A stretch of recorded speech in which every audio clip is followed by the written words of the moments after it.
Number 8 ranked UFC featherweight, Josh Emmett. Hey, number 8. Do you feel like you should be higher in the rankings right now? Of course, yeah.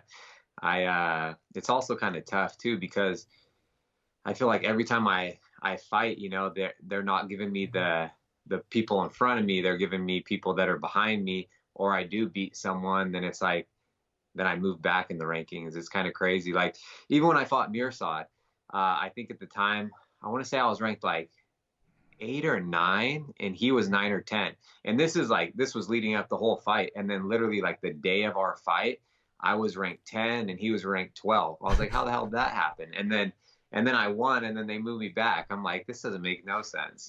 But it is what it is. Rankings, honestly, they don't mean anything. The only thing it does help out with is giving better matchups towards the top.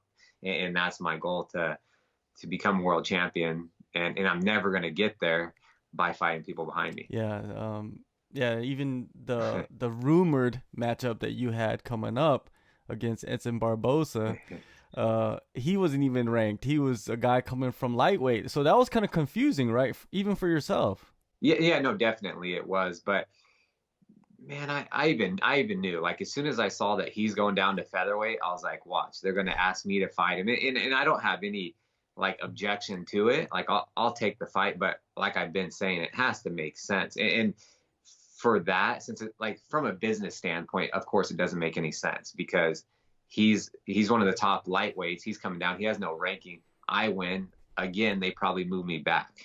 If he wins, he takes my spot, and then they will give him they'll push him for a title fight. Like fight one more, he wins that, and then he'll get a title shot. So from a business standpoint, it doesn't make any sense to fight him because I think he's won 1 of his last 5. I've won 4 of my last 5. But financially, I do this for the money, and I want to be a champion. So if financially they pay me and it's worth my while, I'll fight anyone. Or if there's some stipulation, like they say, beat him, you will get this. Man, I'll fight someone at middleweight if they told me beat them and then you'll get a title shot. I'll go up and do that. So it has to be worth my while. Even if you go and beat him, he could still get a title shot. That's what's happened in the past, right? Oh yeah. So who knows, man? I'm just, I don't know what to do. Yeah. It's kind of, I'm always in this weird position, and yeah, it's just, we'll see. Like hopefully things come around. I'm on a little streak again, back up and going, and so everything's working out well. I can't complain. I've done so many things because of the UFC, so I am thankful and appreciate. I appreciate the organization and stuff, but there's just a few things that I want, moving forward. Of course, man. Of course, like everybody in the top 10, top 5, that's their goal, man, is to push forward and get the fights that they need to get to the title. Same thing with you. Now, with training in the lockdown, how are you doing all of this? Yeah. I think like, what a lot of fighters are doing. You're just kind of doing what you can. There are a lot of people I've seen they're not really doing much. They're just using this time to, eat, be lazy, sleep in. But like I'm doing my part. Like I've said, I've been on a diet. I'm running. I have some bags in my gym, in my garage. So I'm doing like workouts in there every day. I'm running. And then 3 times a week, I'm doing like one-on-ones with my boxing coach, strength and conditioning and things like that. So I'm just doing what I can do. Nothing's open. Our gym's closed. There's no practices, no sparring. So it makes it a little tricky, but I think I'm dealing with the same problem most people are having too. Are you staying ready? Because just like today, they talked about a May 9th card that they're trying to put together. And of course, most likely the next week, they're going to have another card if they do have a May 9th card. Is that your plan, is stay ready? And maybe I can get a matchup, not even Edson Barboza. It could be anybody. Yeah, and that's the whole thing with when I found out they were fighting at Tachi Palace. That's like 3.5 hours from my home. So I was going to try to get ready, but I would need some type of notice, but I'm trying to stay as ready as possible. So if I got like say a 3-week, 4-week, and and it was doable with the weight cut. That's just the biggest thing for me, but I've been preparing for a little bit of time now, and my weight's been coming down, and I feel like I'm in pretty good shape, but I'm not in like fight shape yet. So I'd be willing to, even if there was a catch weight, or I'd be willing to go up to 155. You know what I mean? And fight 55s. Just to be able to, in my mind, it's like, be a part of history, because this is a crazy time the world's going through. If I could, looking back on, back in 2020 when the coronavirus was going on and this pandemic, and to say I was training and I fought on it, and I was, a part of one of the only sporting events in the entire world. It just seems crazy, to think about that. And, yeah, man, I haven't fought since July, so it's like I would like to get a paycheck. I haven't got paid for quite a while, so if I could also come out of this and make some cash, it's a plus as well. Well, you could flip it on the UFC and tell them, okay, I'll go up to 155 and I'm gonna fight Edson Barboza. Yeah, right. But then that makes no sense, man. Like I was also saying, like, dude, he's a threat. He's a veteran. He's been around for a long time. Like, and I'll fight him. Like, I'll fight anyone. Like that's the thing. Like, and Sean knows, and Dana knows. Like, I've never said no to a fight, and I've heard other people, one person in particular, saying I turned down a fight, and I was like, I never got offered that fight. So how am I supposed to turn down a fight? But yeah, I've never turned down a fight. And so if financially they do it for me, then yeah, I'm down. But also the thing with him coming down to 45s, he's a big, lean lightweight. So I feel like I would fight him at 45s, but I wouldn't go up to 55s to fight him, unless they threw out a chunk of change, then I'll be like, okay, I'll take it. I was fighting up there at 155 before, and on the regional scene, I fought as high as welterweight. So, I'm not opposed to it. Just has to make sense. There's no concern for you to go to a place where all these fighters and coaches and even staff are coming from different locations around the world and kind of congregating in one area, especially with the, of course, the pandemic going on?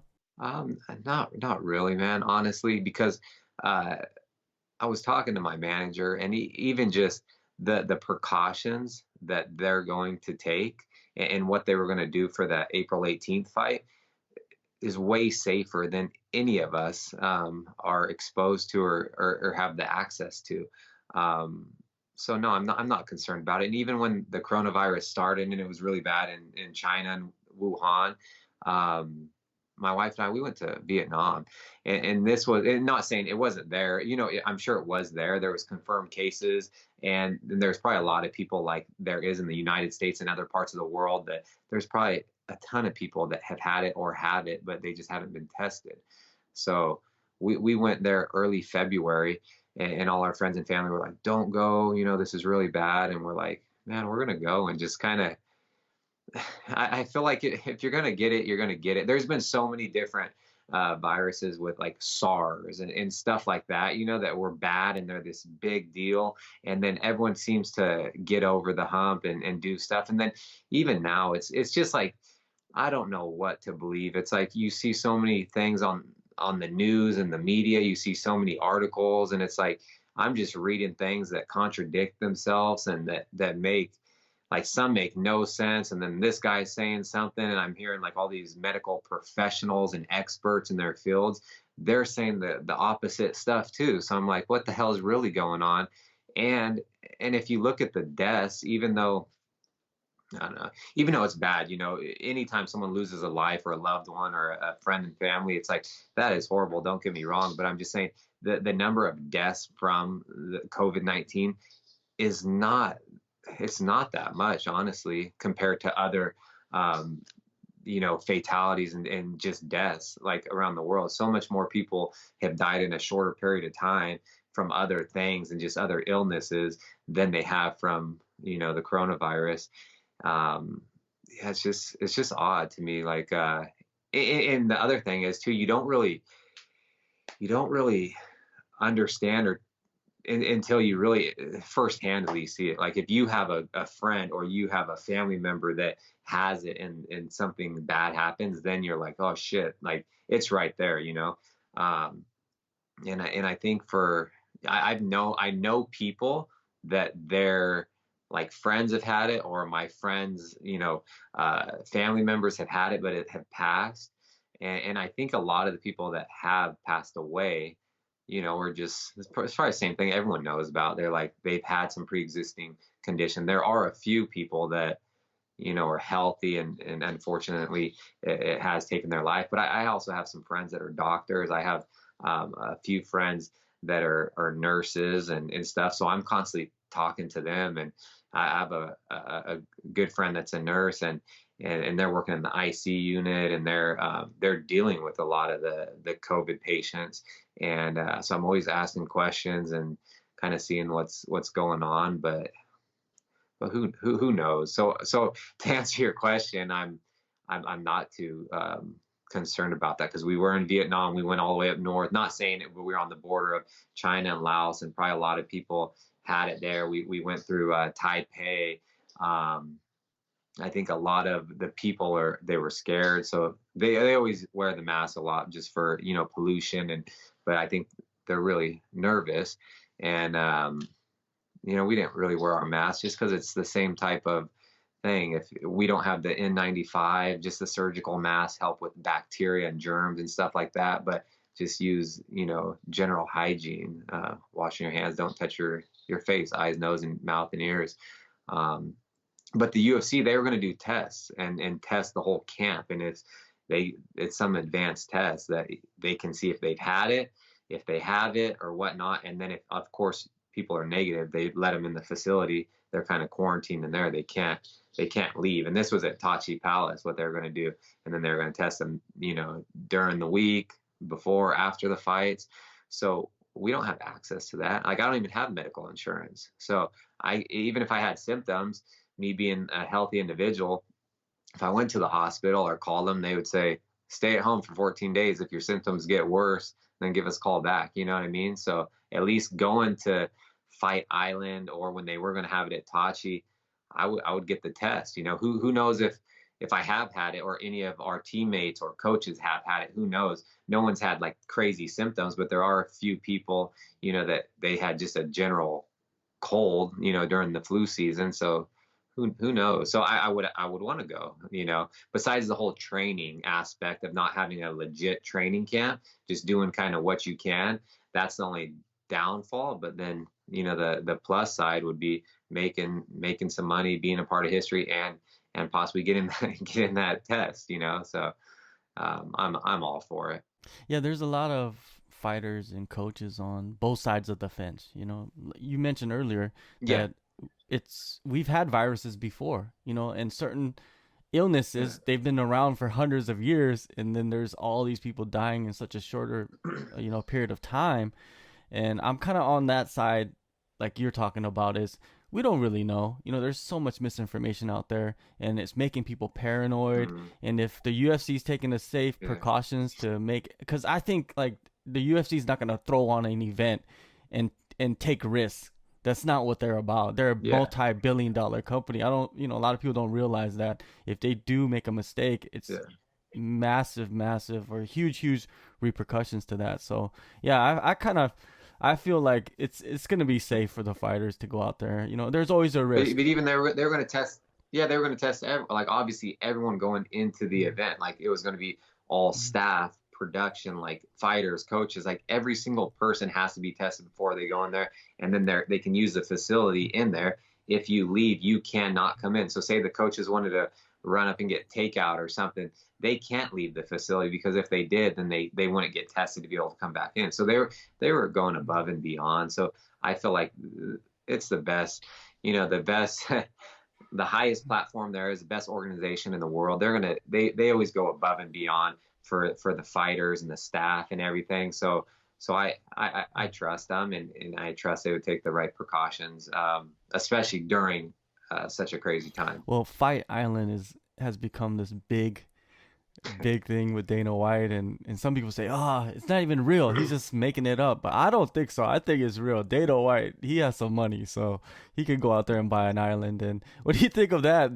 Dana White's saying, I'm making this island. It's gonna be ready in a month, and I'm gonna fly out fighters like weeks in advance. They could train on the island. That's some, like people are saying, like some kung fu movie type shit. Like wild. It's Yeah, wild.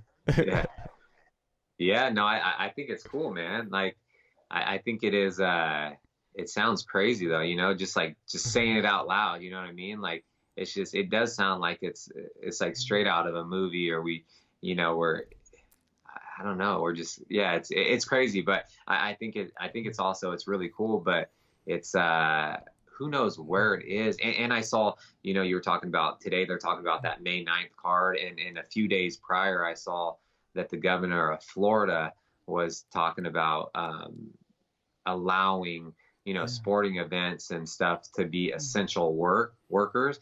And so I kind of have a feeling that that May 9th card might be in Florida. I'm just throwing it out there, but the Fight Island, I know he's saying he's having the infrastructure built and all this stuff. If he bought an island, I feel like he bought an island where there has to be hotels, there has to be some type of venue or arena, there has to be, you would hope, some type of hospital, or some there has to be something going on, because there's no way in hell, if he just bought a piece of land, which people think, then they're going to start building. No one can do all that in such a short amount of time. And if that was the case, there's no way it would be up and running in a month, or let alone 2-3 months. You know what I mean? So I think if it is real, I think it's something that's already, has all that, kind of built and already, there. But I kind of think this May 9th card will be in Florida, but who knows? Yeah, I agree. May 9th is most likely in Florida. And then the fight islands, like I think Dana White said, it's going to be more for like the international fighters, to have them actually be able to go Yeah. somewhere and fight. Keep training, be safe, man, and stay healthy. And hopefully we get you back on before you step into that octagon the next time. Yeah. Yeah. Hopefully Fight Island sometime if I get some type of notice.